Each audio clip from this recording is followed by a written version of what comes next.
Powerful. We met at Milwaukee for Bernie.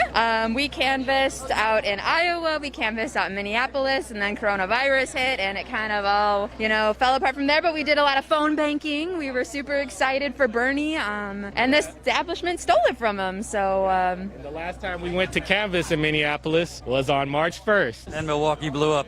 And Milwaukee, last time, less people came out for Hillary Clinton. So I don't feel like Joe Biden's doing much to entice younger people, young black people, young brown people. Are you hearing anything? Yeah, well, I think also, I agree. I think that they can't listen to us chant with us, take our slogans, but not follow the policies that we're arguing for. I think the second thing is that we need to look at this structurally of what was happening in Ozaukee County with Judge Malloy, trying to take 250,000 people off the voter rolls. Most of those people on the north side of Milwaukee. Now, who lives on the north side of Milwaukee, right? Why does 600,000 people have to vote at one place in Kentucky, huh? Why are they underfunding the post office? I thought we were a democracy. Shouldn't we have the best running democracy if we're the first ones? We can send a man to the moon. We can't figure out voting. We can send a man to the moon. We can't end racism. We can send a man to the moon. And with most people who've died of the virus died where? America. So America pride stands in front of our progress. Our pride stands in front of our progress. You cannot fix problems if you don't admit there is a problem. The last thing I will say is that they say, make America great again. All right, tell me a time, tell me a date. 1955, 1960, 1920. All right, switch places with me. Go back to 1920 and look like me. And then tell me America's great. Thank you for your time. My name is Sharaka Berry. I work as a super vocera for Voces de la Frontera. And we're looking for more super voceros. We're looking for more, so go to our website, Voces de la Frontera. Look us up. Thank you. All right, y'all, we have a special guest, another person coming up here from Chicago. He's been putting in the work with many others to get CPAC over there in Chicago, so let's give a warm welcome to Kobe.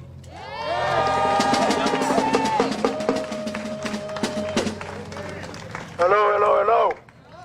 Now listen, there was some motherfuckers over there who were yelling some racist shit, some homophobic shit, some misogynistic shit at us, okay? And they had a lot of shit to say about the south side of Chicago.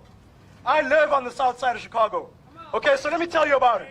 Let me tell you, every single fucking morning, I wake up to police sirens. Every single night, I can't sleep because there's police harassing people outside. Okay, they've shut down dozens of schools, hundreds of schools in the past 20 years. They shut down hospitals. At the beginning of the COVID-19 crisis, they shut down a hospital on the south side of Chicago. Now that racist motherfucker wants to tell us about the south side of Chicago. Okay? The crime, the violence that comes on the south side is the direct result of the status quo that the police are working to uphold. Okay? Yeah. And it's the same shit here. Now listen, this uprising started a few months ago, at the end of May, okay, because of people were outraged by the murder of George Floyd, the murder of Breonna Taylor, the murder of Ahmaud Arbery. Now, no matter which city you go to, they have a list of names, a long list of names of people from that city that have been murdered. I saw it here on that banner that y'all dropped over here. We have that in Chicago too. We have Laquan McDonald, Pierre Laurie, we have Betty Jones, we have Ronnie Man Johnson. Okay, we have dozens, hundreds of people whose names will never be a hashtag. We have hundreds of people who have been killed by the police, who have been kidnapped, brutalized, tortured by the police into confessing to some shit that they didn't do. Now, when we get together and we make history, because what we are seeing right now, this crowd right here, we are making history, okay? And the people, the ones that are trying to stop us from making history are the police. Over the past 2 months in Chicago, I've been beaten by the police, I've been tear gassed by the police, but I'm still out here in these streets demanding, I'm not asking, I'm demanding community control of the police. Okay, because the one thing they can never do, although they can torture us, they can beat us, they can arrest us, they can harass us, the one thing they can never do is outnumber us. Okay, we are in here in solidarity, we are in here in our numbers, and we are saying that this shit has to change, and that we are going to change it. Okay, because all these cities that we're looking at, all these cities that the public eye is on, they have Democratic mayors. Okay, Lori Lightfoot is a Democratic mayor. And we've had to struggle with Lori Lightfoot. We've had to fight with Lori Lightfoot every step of the way. She's been sending cops to come and brutalize young people, young unarmed black people being brutalized in the middle of the street. Say that ain't right. That ain't right. That ain't right. Now listen, y'all. The only people that we can expect change from is ourselves. Okay? These politicians do not move unless we make them move. Okay, so the next protest, I want y'all to bring your friends. I want y'all to tell your friends and your family, your neighbors, your co-workers, people walking by on the street, tell them we need to defund the police. Okay, because all that time, I've had to listen to Chicago. I've had to listen to Lori Lightfoot say that there's no money for COVID-19 preparation. There's no money for housing in the worst economic crisis we've had since the Great Depression. There's no money for any of that. Okay, but they have money somehow to pay the police overtime so that they can beat people's asses in the street. Fuck that. So we got to defund the police, and we have to pass a civilian police accountability council so we can hold those pigs accountable for what they've done to us. Okay, so I'm going to say CPAC, and I want y'all to say fight back. CPAC! Fight back! CPAC! Fight back! CPAC! Fight back! When I say fight back, y'all say CPAC! Fight back! CPAC! Fight back! CPAC! Fight back! CPAC! Thank you, I love you so much. Power to the people!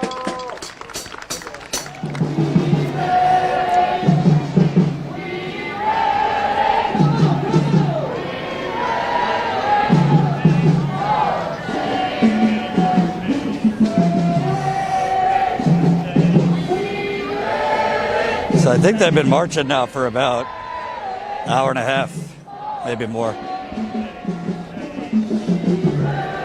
And you still see the signs, justice for Jonathan, justice for Dontre, and many other names that nobody has heard about nationally.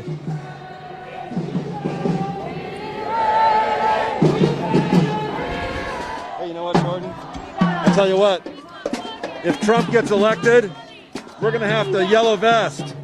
If Biden gets elected, we're going to have to yellow vest. And even hypothetically, if Bernie had gotten elected, we'd be having a yellow vest because of the resistance they'll be pushing back on him. So regardless of what happens, we're in the streets now. And we'll stay there. And that's Eric, one of the organizers with the Yellow Vest movement that came here to the DNC convention in Milwaukee.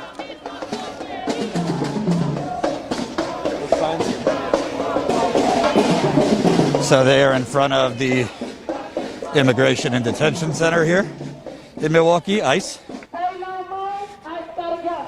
Say no more, I gotta go. Say no more, I gotta go. Say no more, I gotta go. Say no more, I gotta go. Say no more, I gotta go. Say no more, I gotta go. Say no more, I gotta go. Say no more, I gotta go. Say no more, I gotta go. Say no more, I gotta go.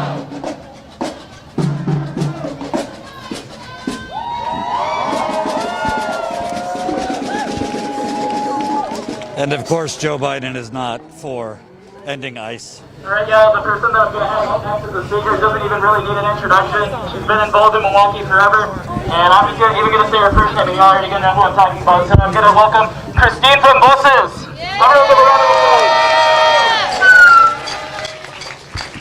Let's get a round of applause to all the organizers and you guys out here.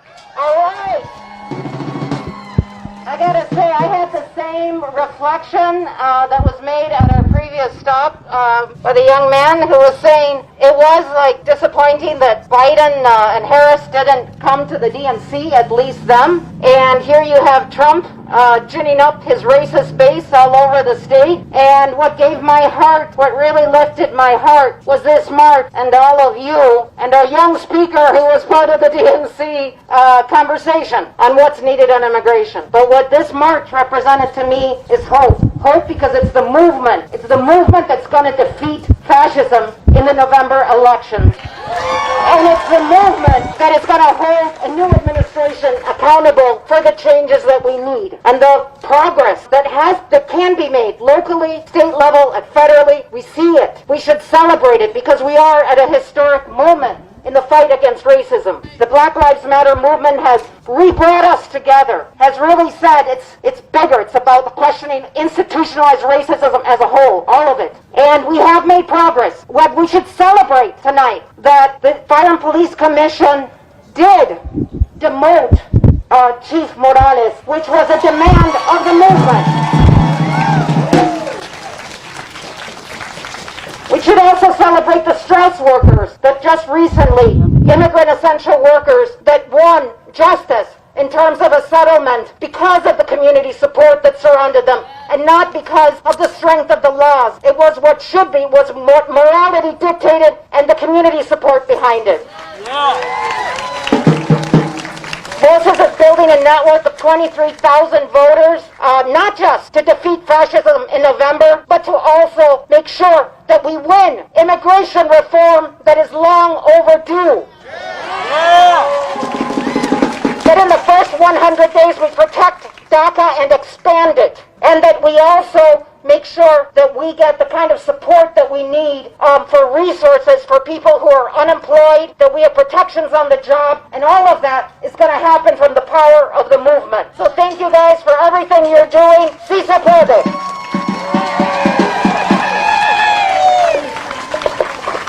Si se puede. Si se puede. Alright, thanks y'all. Next up, I'm gonna call up Dom with Migrante. So everyone welcome Dom. So I wrote this in Tagalog, so I'm gonna try to translate it right now. Warm and militant greetings to everyone. My name is Dominic. I'm with Migrante USA, and Migrante USA, just a little talk a little bit about it, is a Filipino workers organization, and we fight and advocate for workers' rights and welfare. No? Thank you. And we are in solidarity with the fight, of the migrants and the refugees here in the U.S. because the Filipino community is also affected by oppressive immigration policies of Trump. We, the immigrants, the refugees, we are the backbone of the economy of the U.S. We are the one who are serving them, cooking for them, taking care of their kids and even their elderly. We are the farming, we are the nurses, the doctors, we are the essential workers and the frontliners. Literally, we gave up blood and sweat to risk coming here for a chance of a better life.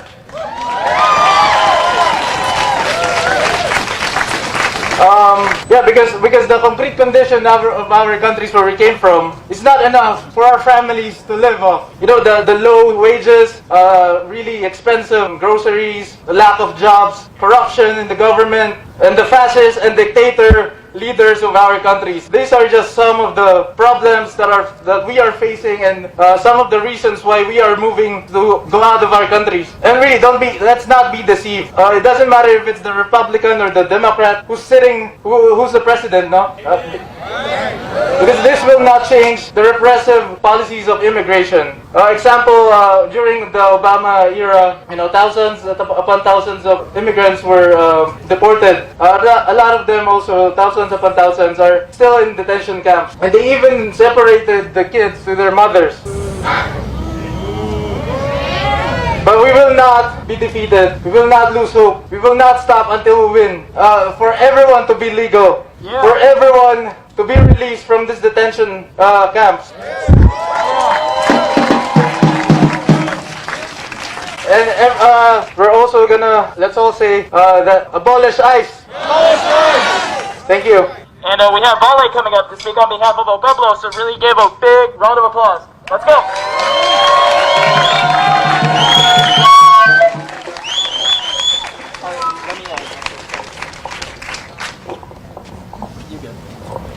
Good evening. My message is kind of repetitive and echoing a lot of what we've already said. But my name is Vale. I'm one of the members from a newly formed grassroots organization, El Pueblo MKE. Our mission is to creatively ignite community-based change to build a more socially just future. We believe in justice for those who struggle against systematic oppression of class, gender, race, ethnicity, legal status, sexuality, and ability. We stand with the working class, undocumented folk, those of oppressed ethnicities, nations, and races, for women's liberation and queer liberation.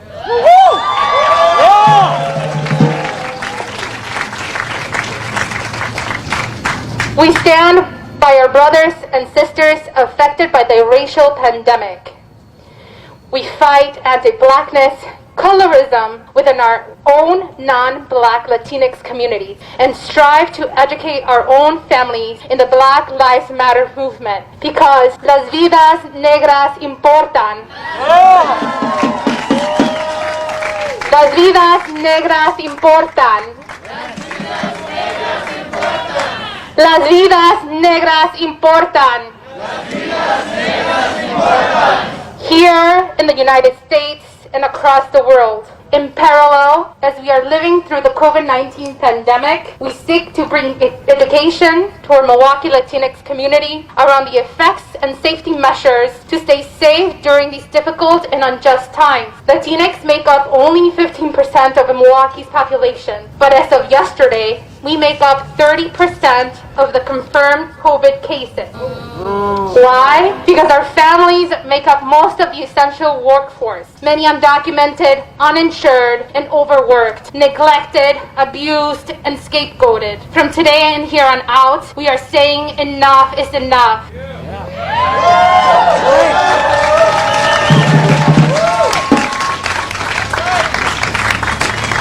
We have been living in times of injustice for years and decades, but right now it's right in our faces, everywhere you turn to. You cannot move through your life idly, enjoying your summer boat rides, your summer vacations, bringing death in exchange for your comfort. Every decision you make is political. All our existence is political. And if you think you're not choosing a side, you're choosing the side of the oppressor.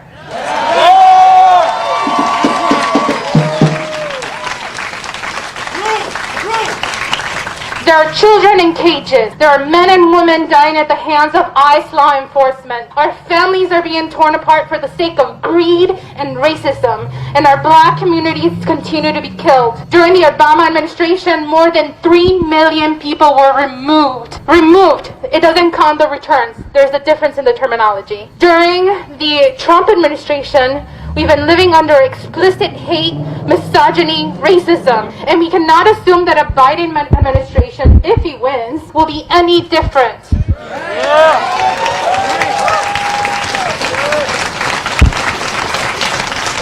A Biden administration does not ensure that the oppressed will outrightly win the humanity that we all deserve. It is up to us to ensure that a just future that we so desperately need is waiting for every single one of us. In Milwaukee and in the rest of the United States, we cannot trust that our elected officials will hold our best interest in every decision they make. We vow to continue to fight the struggles regardless of who wins this upcoming election. We vow to continue the struggle for police accountability and CPAC. We vow to increase labor fights, legislative fights, and we vow to continue to hold people in power accountable, no matter their political affiliation. Because el pueblo unido jamás será vencido. El pueblo unido jamás será vencido. Thank you, Vale. Since many of the Latinx population in here in Milwaukee speak Spanish, I will be translating what Vale said into Spanish. Buenas tardes, me llamo Alan y soy miembro de la organización recientemente formada por gente de nuestras comunidades llamada El Pueblo Milwaukee.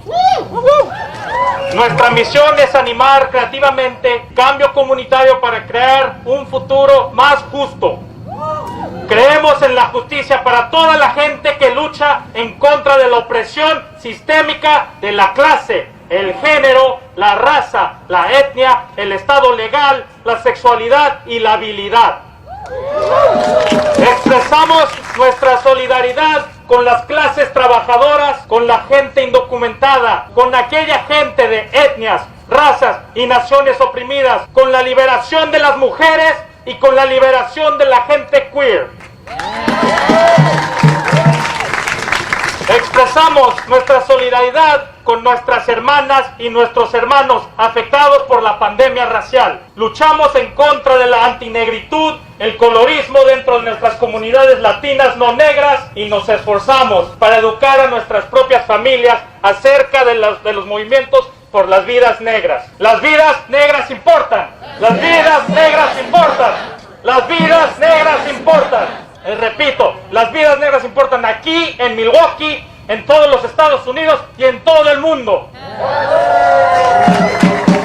Ahora que vivimos durante la pandemia del COVID-19, nos esforzamos para educar a nuestras comunidades latinas de Milwaukee acerca de los efectos del virus y de las medidas de seguridad para que permanezcan sanas y salvas durante estos tiempos difíciles e injustos. La gente latina representa poquito más del 15% de la población de Milwaukee, pero representa el 30% de los casos confirmados del COVID. ¿Y por qué? Esto es porque nuestras familias constituyen la mayoría de la población de trabajadoras y trabajadores esenciales. Mucha de esta gente es indocumentada y no tiene seguro médico y es sobrecargada en sus trabajos. A nuestra gente la están descuidando, nos están abusando y nos están echando la culpa. Ya basta, esta mierda no puede continuar. A partir de ahora ya no nos dejaremos. Llevamos décadas y siglos viviendo en tiempos de injusticias, pero ahora estas injusticias son más obvias que nunca. Se encuentran aquí, enfrente de nosotros, y las podemos ver en cualquier dirección. No se puede seguir viviendo de manera pasiva, disfrutando de este verano como si nada pasara, disfrutando de viajecitos en botes, de vacaciones de verano, exponiendo a gente inocente a lo que casi es una muerte segura, solo porque quieres continuar con tu vida cómoda. Cualquier decisión que tomes es una decisión política. Nuestra existencia es política. Y aunque creas que no eres persona política porque no correspondes a un lado político, sí lo eres. Al continuar con tu vida cómoda, te estás alineando con la gente opresiva. Aquí, en este pinche país, siguen encerrando a niñas y niños cada día en jaulas. Hay hombres y mujeres muriendo a manos de la pinche migra. Nuestras familias siguen siendo destruidas para beneficiar a los intereses de la gente avara y racista. Y nuestras comunidades negras son continuamente atacadas. Durante la administración del presidente Obama, más de 3 millones de personas fueron deportadas. Durante esta administración de este pinche cobarde naranja, hemos tenido que sobrevivir bajo manifestaciones explícitas del odio, la misoginia y el racismo, y no podemos suponer que una administración del pinche Joe Biden, si es que gana, será diferente. Una administración de Biden no garantiza que la gente oprimida va a conseguir la digna humanidad que toda la gente merece. Es nuestro deber asegurar que llegue a existir el futuro justo que desesperadamente necesitamos. En Milwaukee y en el resto de los Estados Unidos no podemos confiar en que funcionarios del Estado actúen y tomen decisiones con nuestros mejores intereses en mente. Nos comprometemos a seguir luchando sin importar quién gane las elecciones de noviembre. Nos comprometemos a seguir luchando por la responsabilidad policíaca y por CPAC. Nos comprometemos a seguir luchando por las clases obreras, a seguir luchando en contra de la legislación injusta y racista, y nos comprometemos a seguir exigiéndole responsabilidad a la gente con poder, sin importar su partido político. Con esto nos comprometemos. ¿Por qué? Porque el pueblo unido jamás será vencido. El pueblo unido jamás será vencido. Gracias, mi gente.